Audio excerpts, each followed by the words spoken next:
꼭 알아야 할 사건과 이름으로 살펴보는 기독교 역사. 오늘은 1294년에서부터 1517년까지의 시간을 조금 살펴보도록 하겠습니다. 이 기간을 제목으로 붙이자면 모든 것은 떨어져 나간다, 이렇게 제목을 붙일 수가 있겠습니다. 먼저 꼭 알아야 할 사건들입니다. 첫 번째는 비엔나 공회입니다. 1311년부터 1312년까지 교황 클레르몽 5세가 성전 기사단, 다른 말로 하면 십자군 수도사의 조직을 해산하고 그들의 재산을 프랑스 국왕에게 넘길 목적으로 소집한 공회입니다. 두 번째, 콘스탄츠 공회, 1414년부터 1418년. 교황 23세는 대분열을 끝내고 가톨릭 교회를 개혁하기 위해서 이 공회를 소집했습니다. 이 공회는 강제로 새로운 교황을 선출했고, 교회의 공회는 직접 그리스도에게 주어진 권력을 유지하고 있다, 모든 그것에 복종해야만 한다라고 이렇게 선포하였습니다. 세 번째, 플로렌스 공회, 1438년부터 1445년입니다. 이 공회는 기술적으로 가톨릭과 동방 종교회를 재결합시켰습니다. 그렇지만 동방교회의 평신도들이 재결합을 거부했죠. 또 이 공회는 콘스탄츠 공회와 달리 교황은 교회의 공회보다 우월하다라고 이렇게 주장했습니다. 공회는 기독교인들을 자궁에서 무덤까지 인도하는 7가지의 성례들, 세례, 성찬, 견진, 고회, 결혼, 임직, 그리고 종부를 인정하였습니다. 꼭 알아야 할 이름들입니다. 첫 번째, 마이스터 에크하르트입니다. 1260년부터 1328년. 그는 도미니크 수도사이며 신비주의자입니다. 영혼이 하나님과 결합하게 되는 순간, 즉 말할 수 없는 모든 실체의 바탕을 추구한다라고 이렇게 이야기했습니다. 두 번째는 파두아의 마르실리우스입니다. 다른 말로 하면 마르시글리오라고도 불리우기도 합니다. 1275년부터 1342년. 교회는 그 권력이 국가로부터 나온다는 것과 교회의 공회는 교황보다 우월하다라고 이렇게 주장하였습니다. 이단으로 정죄받았습니다. 세 번째는 얀 후스입니다. 1372년에서부터 1415년.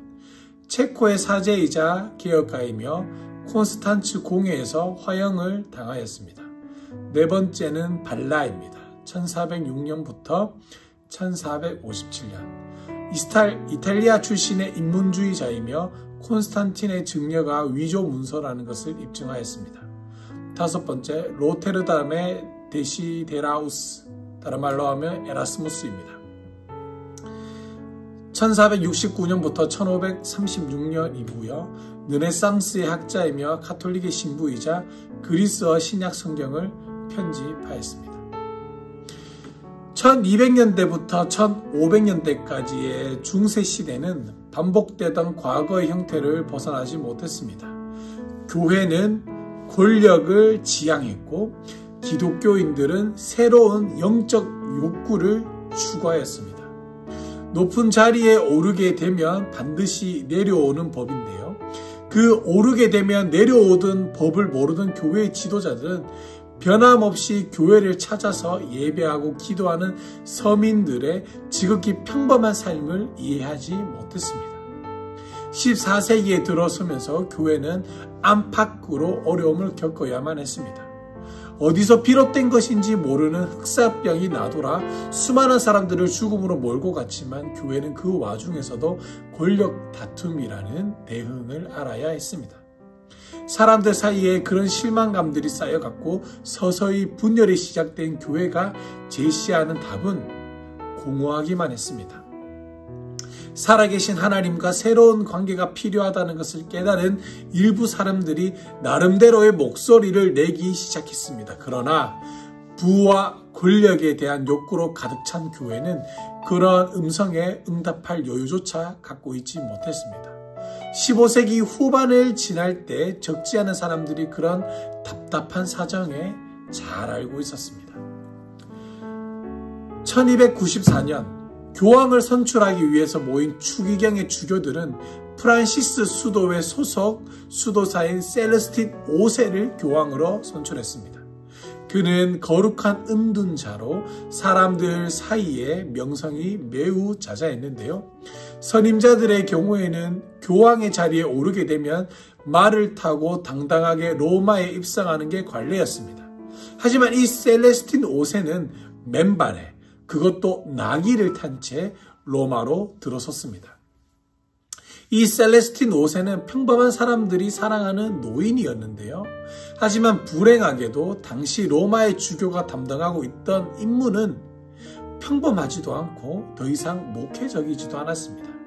교황은 화려한 궁전에 살면서 효과적인 궁정 정치를 궁리하는 것이 이 교황의 임무였습니다. 교황에게는 따뜻한 인품이 필요할 것이 아니라 강력한 지도자와 행정가로서의 자질이 요구되던 시대였습니다. 그런 시대에 소박하고 경건한 수도사였던 셀레스틴 5세는 이 정치적인 임무를 감당할 수가 없었습니다. 길고 긴 5개월의 악몽 같은 시간이 끝나자 그는 스스로 추기경들을 소집하고 그 앞에 자신의 화려했던 모습들을 내려놓고 교황의 옷을 벗었다는 것이죠. 그는 로마에 들어서기 이전에 차림처럼 갈색 옷으로 갈아입고 잠시 동안 바닥에 앉았다가 말없이 로마 교황의 자리에서부터 내려오게 되었습니다. 냉혹한 정치가였던 보니페이스 8세가 이 셀레스틴 5세를 대신하여 교황의 자리에 올라왔습니다. 이 교황 보니페이스 8세는 로마 주교가 서방 세계 전체를 다스려야 한다라고 주장한 인물이었습니다. 1302년에 보니페이스 8세는 하나의 거룩한 교회라는 이 타이틀을 발표했는데요.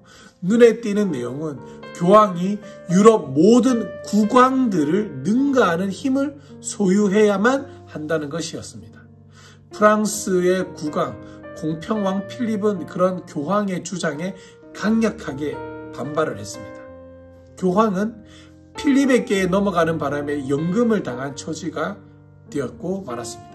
이 한 달 뒤에 보니페이스 8세는 갑작스럽게 세상을 떠났고 그와 함께 권력에 대한 교만한 주장 역시도 끝을 맞이하게 되었습니다.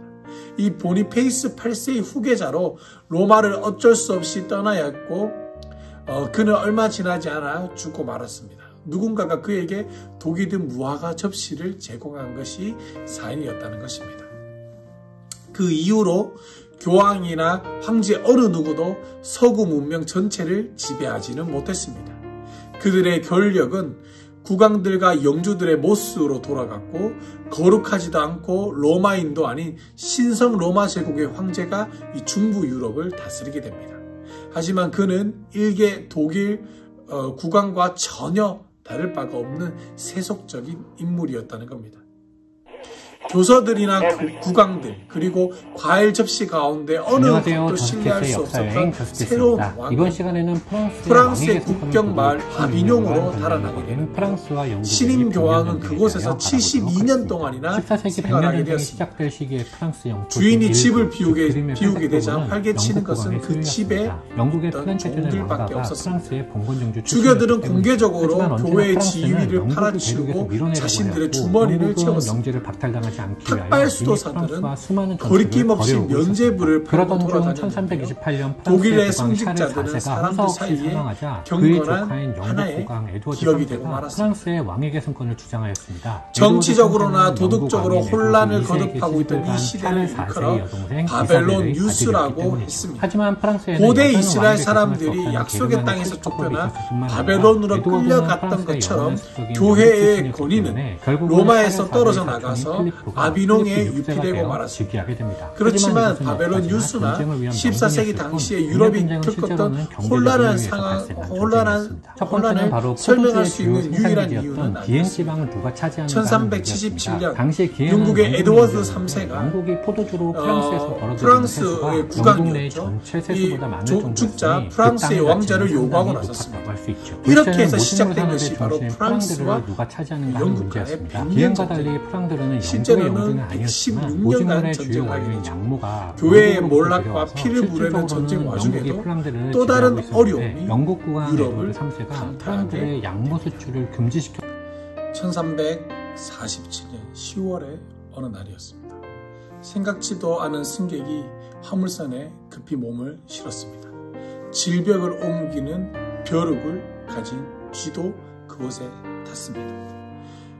배의 선원들은 자신들이 싣고 온 물건보다 더 비싼 값어치를 치르고 나서야 화물을 고향으로 가지고 오게 말하는데요. 선원들의 팔과 다리에는 온통 검은 반점들이 들어찼습니다.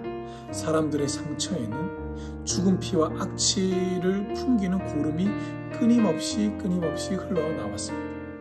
이후 4년 동안 계속해서 이 흑사병이 유럽과 소아시아 전체를 휩쓸고 다녔습니다.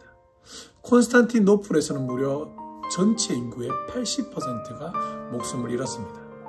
파리는 하루에 약 800명이 이 흑사병 때문에 목숨을 잃기도 했습니다. 수많은 시체들의 땅에 묻히지도 못한 채 자리에서 그대로 썩어갔습니다.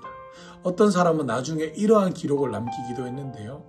그리고 죽은 사람을 추모하는 종은 올리지 않았고 누가 목숨을 잃어도 눈물을 흘리는 법이 없었다. 죽음을 피할 수 있다라고 생각하는 사람들은 아무도 없었으므로 라는 말을 남기기도 했습니다. 흑사병의 희생자에게 두 볼에 불그레한 둥글 원들이 생겨났는데요.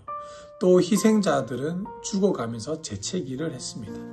사람들은 사체에서 풍겨나는 악취를 가리기 위해 주머니에 꽃들을 채우고 모여들었습니다. 그러면 부모는 죽은 자녀를 위해 노래를 불렀는데요. 얼굴에 고리, 주머니에는 꽃이 가득, 애취 우리 모두 망했구나. 이런 노래가 있었습니다.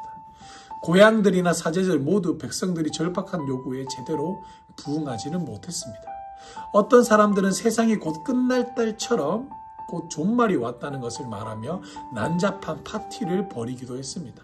또 다른 사람들이 고해 행진을 벌이면서 하나님의 용서를 구하기도 했죠.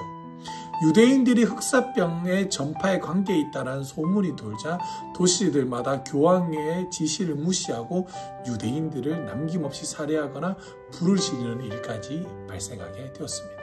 그렇지만 문제는 그러한 노력에도 불구하고 이 흑사병이 수그러들 기미가 보이지 않았다는 것입니다. 도시의 광장들마다 사람들이 모여들어 자신들을 채찍으로 내리치면서 하늘을 향해 울부짖었습니다. 우리를 살려달라고. 그러자 교황은 교서를 내려 그런 가혹적인 행위가 옳지 않다라고 주장했지만 죽음의 공포에 눌린 사람들은 이 사람들의 행동을 막아내기에는 역부족이었습니다. 하지만 시간이 지나면서 서서히 사람들이 정상을 찾았고 흑사병도 결국에는 수습되고 말았습니다. 1350년부터 1374년까지 흑사병 때문에 목숨을 잃은 사람이 무려 2384만 명이었는데요. 이것은 유럽 전체 인구의 3분의 1이나 되는 숫자였습니다. 그토록 많은 사람들이 세상을 떠났지만 그 어느 누구도 그들을 추모하는 종은 울리지 않았습니다. 흑사병이 잦아들었다고 해서 유럽에 곧장 평온이 찾아온 것은 아니었는데요. 유럽에서는 100년 전쟁이 계속되었고 교회 안에서는 또 다른 부패가 성행되기 시작했습니다. 이탈리아의 신비주의자였던 시에나 케러는 교황을 로마로 데려오고자 했습니다. 그렇지만 그녀는 교회에 대한 믿음을 잃어버리고 방황하는 사람들의 상처까지는 제대로 치유해 주지는 못했습니다. 캐서린은 16세의 나이에 도미니크 수도회에 가입했습니다. 2년 동안 그녀는 기도와 금식에 힘쓰고 나서 캐서린은 환상을 보게 되었는데요. 그녀는 그리스도께서 자신에게 가난한 사람들을 돕도록 명령하셨다라고 그렇게 굳게 믿었습니다. 그녀는 교리적인 실책을 범하지 않기 위해서 도미니크 수도회 소속 신학자들의 도움을 크게 받았습니다. 그들 역시 가난한 사람들을 돕고 감옥에 갇힌 사람들을 상대로 복음을 전하고 있었습니다. 흑사병이 시에나에 다시 발병했을 때도 캐서린을 비롯한 수많은 사람들이 그곳을 떠나려고 하지 않았습니다. 1370년대 이 캐서린은 또 다른 환상을 보게 되는데요. 그녀는 교황이 아비뇽에서 로마로 돌아오기를 그리스도께서 바라고 계신다라고 확신하였습니다. 그녀는 교황에게 서신을 띄워 존경하는 교황 성악학과, 당신을 부르고 계시는 성령님께 응답하십시오라는 편지를 띄웠고요. 캐서린은 유럽 전역을 돌아다니면서 아비뇽에서 풍기는 죄의 악취를 없애도록 촉구하는 설교를 하기도 하였습니다. 캐서린의 꿈은 드디어 1377년에 이루어지게 되는데요. 교황 그레고리 11세가 로마로 들어서게 됩니다. 하지만 교회의 갈등은 해결된 것이 아니었습니다. 교황이 세상을 뜨자 대다수의 추기경들이 프랑스의 출신의 교황을 원했습니다. 그러나 교회 밖에 들려오는 사람들의 음성과는 매우 달랐다는 것이죠. 군중들은 외쳤습니다. 로마인이 교황 되기를 원한다. 하지만 추기경들의 생각은 프랑스인을 교황으로 세우기를 원했죠. 결국 추기경들은 타협하지 않을 수가 없었는데요. 그들은 이탈리아 출신의 교황 우르반 6세를 세우는 선에서 타협을 하게 됩니다. 이 교황 우르반 6세가 프랑스 지역의 추기경들을 지지하지 않자 그들은 직접 자신들이 내렸던 결정을 철회해버리고요. 이 교황 우르반 6세를 다시 폐위시켜 버렸다는 겁니다. 1409년 아비뇽과 로마의 추기경들은 교회의 분열을 더 이상 두고 볼 수 없다라는 데 의견을 일치하였습니다. 그들은 피사에 모여서 이렇게 선언하였습니다. 교회의 하나됨은 교황의 하나됨에 의존하거나 관계가 없다.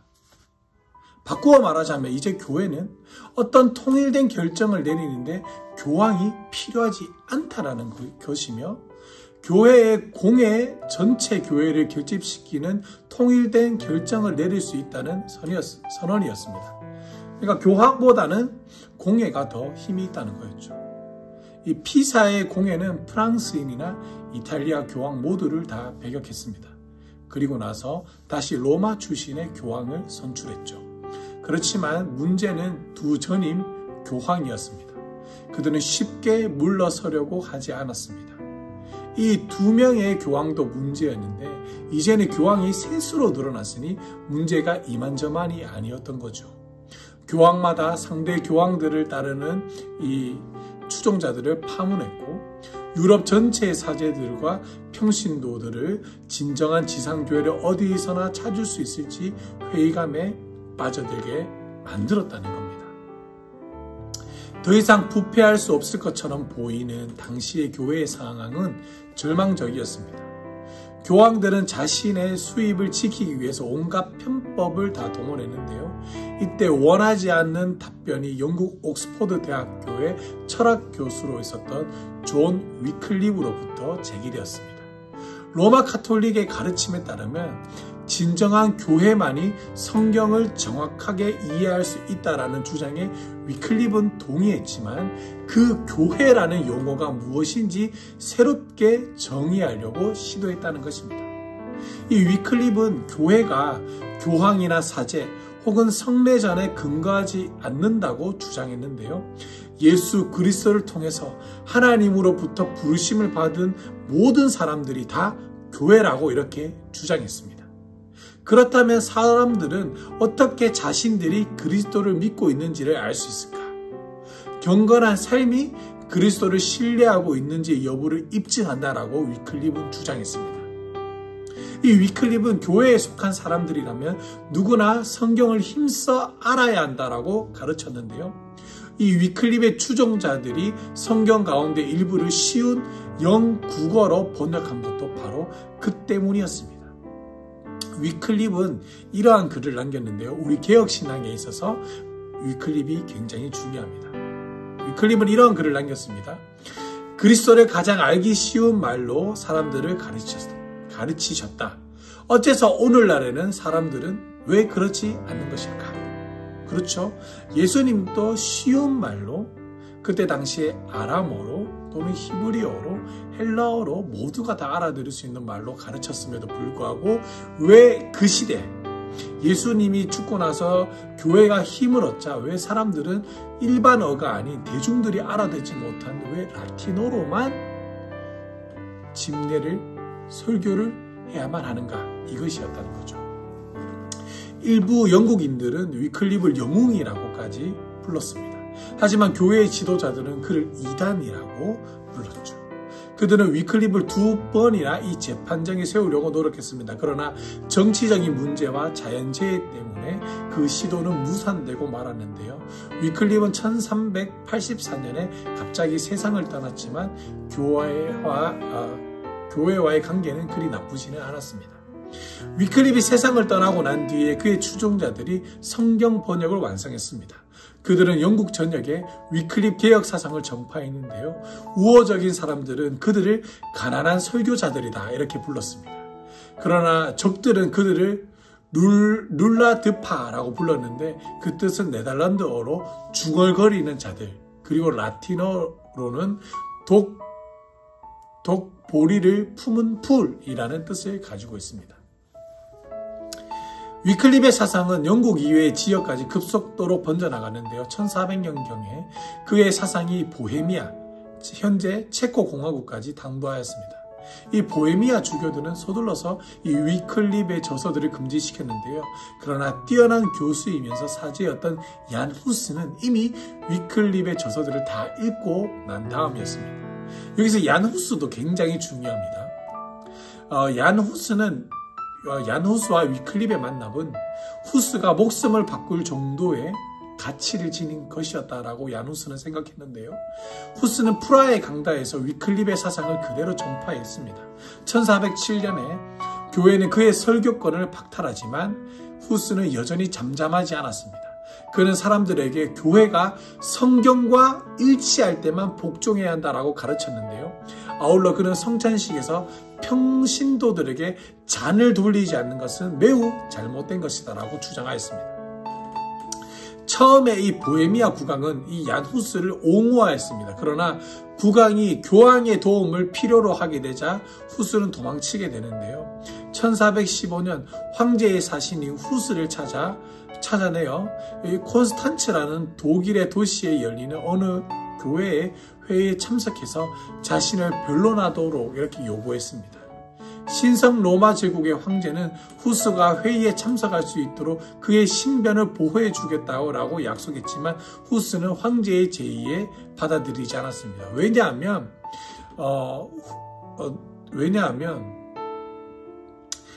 저번에도 그런 일이 있었죠. 황제가 보호해 주겠다라고 했지만 추기경들이 어떤 사람을 죽여버리는 경우도 있었기 때문에 후스는 이 회의에 참석하지 않았습니다. 1415년 7월 6일 추기경들은 악마가 그려진 종이 모자를 만들어 후스의 머리에 씌웠고요. 교회는 아무리 이단자라고 해도 마음대로 목숨을 빼올 수는 없었죠. 그래서 추기경들은 후스를 국왕의 군대에 넘겨버리고 이 국왕이 병사들에 의해서 이 얀 후스를 화형에 처하게 만들었다는 것입니다. 그리고 아울러 위클립의 뼈까지, 무덤을 파헤쳐서 뼈까지 꺼내어 함께 불사르도록 명했다는 것입니다. 이 4년간 계속해서 진행된 콘스탄츠 공회가 완전히 후스의 경우처럼 잘못된 결정만 내린 것이 아니었는데요. 공회에 참석한 추기경들은 피사의 공회에서 지명된 교황을 감금하고 로마의 교황은 폐위시키고 또 아비뇽의 교황은 은퇴시키기로 결의하고 난 뒤에 교황 마틴 5세를 새롭게 선출하게 되었습니다. 이로써 1450년경에 교회의 대분열은 완전히 해소되었지만 보다 철저한 개혁에 대한 욕구와 열망의 흐름까지는 되돌려 놓지는 못했다라는 것입니다. 교회의 지도자들은 대중들의 욕구를 정확하게 파악하지 못했습니다. 그들은 스콜라 철학자들의 몫이기도 했습니다. 안셀름이 사용하던 논리는 자신과 다른 사람들이 하나님을 사랑하고 신뢰하도록 도움을 주었습니다. 하지만 세월이 지나면서 스콜라 철학자들의 태도도 변질되기 시작했습니다. 일반 사람들과 전혀 무관한 문제를 다루기 시작했는데요. 어떤 문제였냐면 가령 천사들은 바늘 위에서 몇 명이나 춤을 출 수 있을까? 하는 그런 이상한 문제까지 논의하게 되었다는 겁니다. 그래서 이 스콜라 철학자들 가운데 토마스 아퀴나스처럼 위대한 신학자들이 나온 반면에 시간이 지나자 변질되어 어처구니 없는 그런 논쟁까지 이루어지는 그런 사태도 벌어지기 시작했다는 겁니다. 1374년경에 몇 명의 네덜란드 기독교인들이 삶과 전혀 무관한 것에 집착하고 있는 가톨릭의 잘못을 깨달았습니다.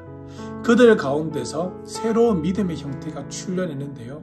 공동생활 운동이 바로 그것이었습니다. 공동생활 운동에 참여하는 사람들은 사제들과 주교들의 타락한 모습을 맹비난하였습니다. 하지만 그들은 결코 교회 자체를 비난하지는 않았죠. 공동생활에 참여하는 형제와 자매들은 수준 높은 학문과 그리스도에 대한 신비적인 헌신을 결합시켰습니다. 그리스도에 대한 개인적인 헌신을 강조하는 그들의 가르침은 새로운 헌신으로 알려지게 되었습니다. 공동생활 운동의 참여자들 가운데 가장 유명한 사람이 바로 토마스 아킨피스였습니다. 이 캠피스는 시대를 초월한 경각서적인 그리스도를 본받아라를 통해서 그 운동의 이념을 체계화하였는데요. 그의 시도는 간단하지 않았습니다. 오늘날까지 전 세계의 수많은 사람들이 여전히 캠피스가 제시한 대로 예수 그리스도의 뒤를 나르고 있다는 것이죠. 이와 같은 신비주의는 공동생활 운동의 외부에서 활기를 덧띠고 있었습니다.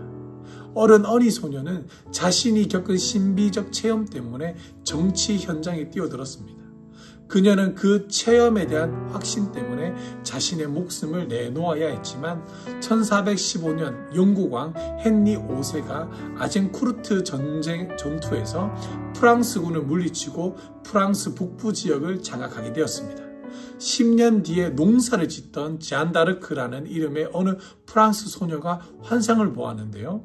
그녀는 천사쟁 미가엘과 2명의 성자들이 자신에게 영국군을 프랑스에서 몰아내도록 지시했다라고 굳게 믿었습니다. 1428년 그 소녀는 프랑스 왕자를 설득하여 영국군을 공격하는 군대를 이끌게 되었고, 잔다르크의 지휘를 받은 프랑스의 왕자 군대가 프랑스 오를레앙을 영국으로부터 탈환하였습니다. 이 덕분에 프랑스 왕자는 국왕의 자리에 오를 수 있었고요. 이 잔다르크는 집으로 돌아가고 싶었지만 국왕은 계속해서 싸우도록 그녀에게 요구하였습니다. 그녀가 전투에서 승리한 지역을 지도로 표시하면 둥글다고 해서 잔아크라고 알려지게 되었습니다.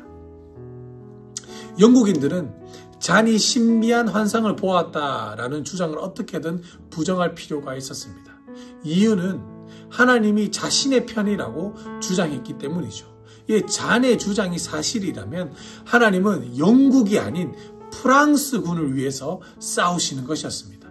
1440년 5월에 잔은 프랑스 국경에서 상처를 입고 영국군의 포로가 됩니다.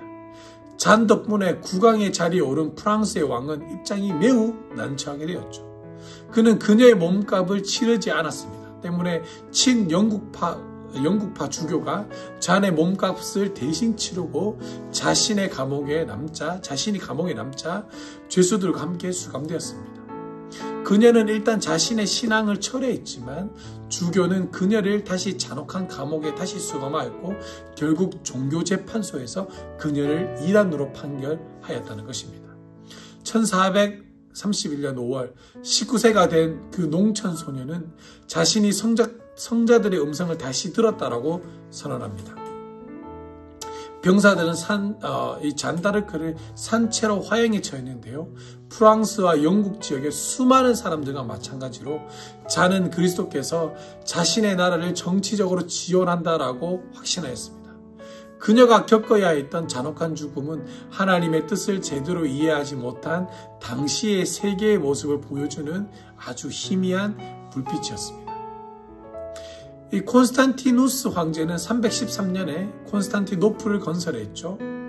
1453년까지 콘스탄티노플은 고대 동방제국 그 자체였습니다. 1453년 5월 28일에 오토만 두르크족은 이 고대 도시를 공략할 만반할 준비를 갖추고 있었는데요. 그날 밤 콘스탄티노플의 주민들은 성 소피아 교회에 모여들었습니다. 이 등불이 일렁이는 가운데 몇 명의 서방 주교들이 동방 종교의 형제 자매와 함께 자리하였는데요.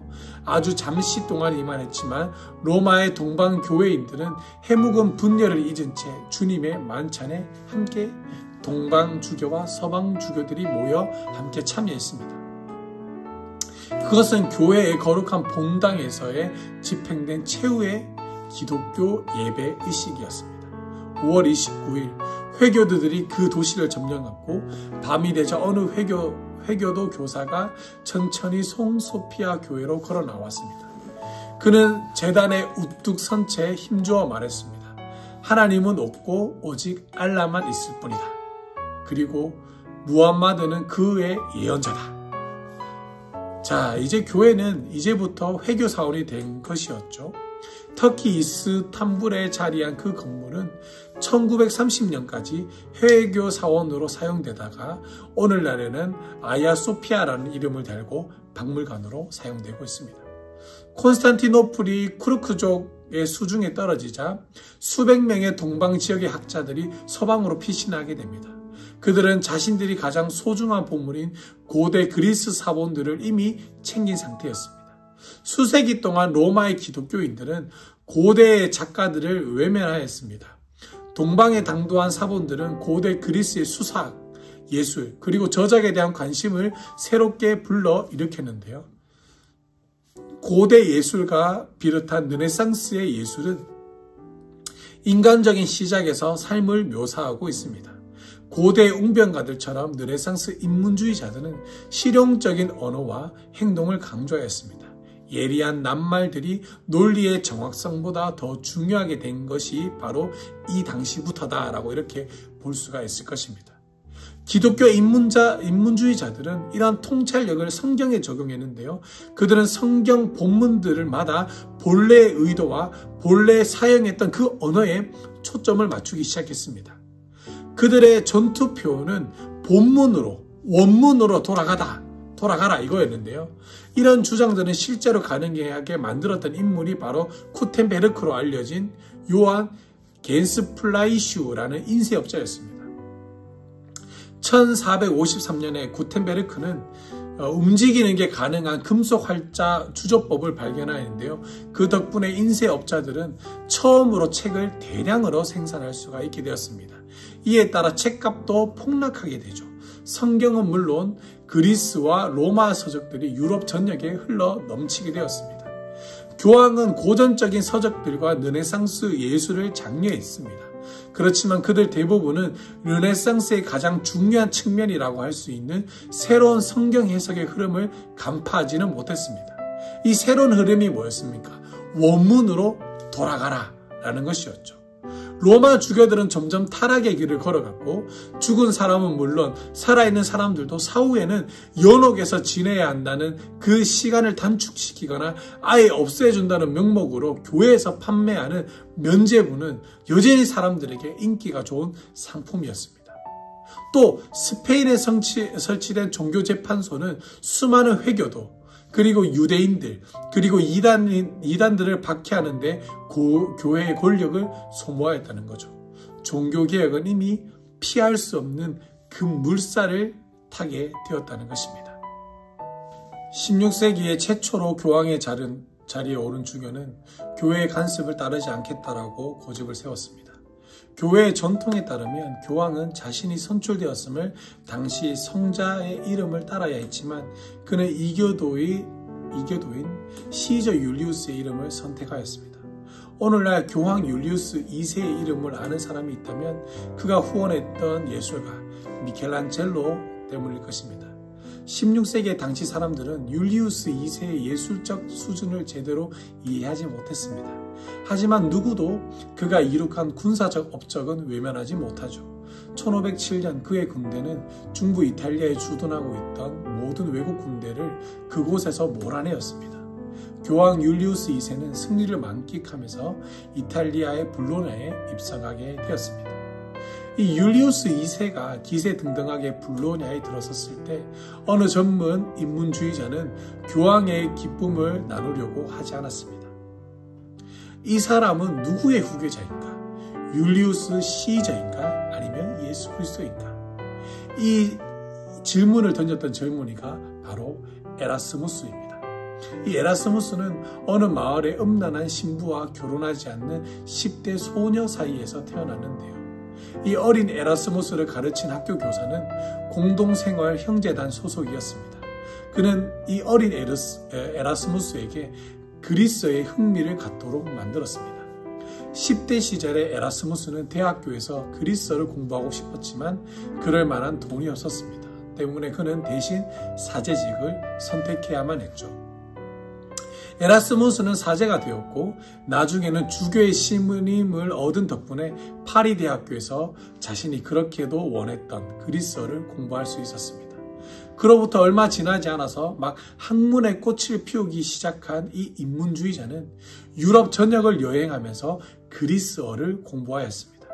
에라스무스가 이탈리아 불로냐에서 율리우스 2세를 보며 투덜거린 것이 바로 그 여행 중에 있었던 일이었습니다. 그리스도를 대신하는 사람이 지상의 군대를 이끄는 것을 목격한 이 에라스무스는 자신이 속한 교회를 상대로 변화를 요구하게 되었습니다. 그는 스콜라 철학의 주장을 조롱했습니다. 바울은 사랑이 무엇인지 가장 잘 보여주었다. 하지만 그는 사랑을 논리적인 규칙에 따라 쪼개지 않았고 제한하지 않았다. 그는 십자군이라는 개념 자체도 비난하였는데요. 그렇다고 한다면 쿠르트인들은 사람도 아니란 말인가? 이러한 말로서 지금 현재의 문제를 맹렬하게 비난하고 꼬집었다는 것입니다. 에라스무스는 그렇게 통렬한 비난을 퍼부으면서도 교회 그 자체를 변화시키고자 하였습니다. 그는 결코 교회를 변화시키고 싶어 했지 분열을 일으키지는 않았습니다. 그럼에도 불구하고 이 귀족적 성향의 로마 가톨릭 사제는 급진적 종교개혁을 초래할 수 있는 결정적인 도구를 제공했습니다. 1516년 에라스무스는 그리스어판 신약 성경을 출판하게 됩니다. 이제 기독교인들은 사도들의 글을 처음으로 기록된 그대로 읽을 수 있는 기회를 갖게 된 것이죠. 해가 바뀌어 1517년이 되었습니다. 이상할 정도로 로마 가톨릭 교회는 평온을 유지했습니다. 마치 세상의 영주나 된 것처럼 완전 무장을 한 채 성벽 위에서 군대를 지휘하거나 뛰어난 예술가를 불러서 궁정을 수리를 맡겼던 율리우스 2세가 세상을 떠나자 교황 레오 10세가 다음과 같은 성명서를 발표하고 직무에 들어가게 됩니다. 하나님은 우리에게 교황 제도를 허락하셨다. 그러니 이제 그것을 지키자. 그러나 이미 때는 늦은 뒤였죠. 위클립과 얀 후스가 화약 상자를 준비했다면 에라스무스는 거기에 도화선을 매달았고 1517년 10월 31일 어느 수도사가 이 도화선에 불을 당기게 되었고 결국에는 그 폭발로 인해 유럽 전체가 이제 들썩이게 되었다라는 것입니다. 이제 다음 시간에는 종교개혁의 운동의 시초를 보게 될 텐데요. 이 종교개혁의 시초자 루터가 만들어지기까지의 배경을 오늘 보게 된 것이었습니다. 위클립이 성경을 해석하는 그 교회의 권위가 누구에게 있는지를 질문했고 얀 후스가 거기에 대해서 답변을 했고 많이 준비했다면 에라스무스는 이제 모두가 읽을 수 있는 신약 성경을 만들었다는 것에 의미가 있다라는 것입니다. 이제 우리가 그 정신을 이어받아 이제 우리 종교개혁이 시작하는 그 모습을 보게 될 것입니다. 이 사실을 잘 기억하시길